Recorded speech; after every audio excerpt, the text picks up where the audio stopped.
כיף באולפן שלו, כי הכל נעים. אתה נכנס ואתה מרגיש שאתה באיטליה. אז ככה, אתה יודע. ואז אני לוקחת את הסטנד של התווים. הכל כזה יפה, אתה יודע, שום דבר הוא לא סתם.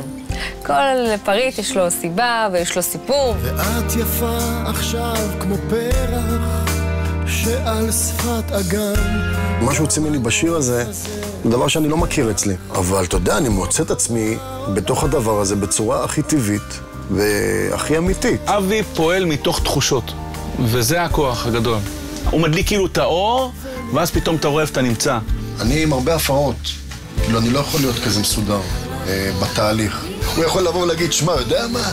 בוא ניקח 4 קשתות, 4 צ'לו, איזו יצירה מופשטת, אבל זה החיבור שלנו, שהוא מצליח לתרגם את זה. ופתאום עכשיו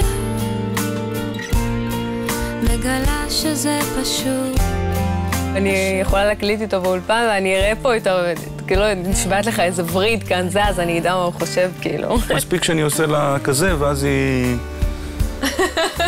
מה שחשוב בכל הסיפור הזה, שמדובר במוזיקאי עם המון ידע, עם הרבה יצר מוזיקלי, ששואב אותך פנימה. שהמשקפיים זה לא סתם המשקפיים, הוא לא שומע מוזיקה, הוא רואה. אנחנו לא הרבה מתראים, כשאנחנו מתראים זה עם עוצמות. תמיד כיף לשמוע.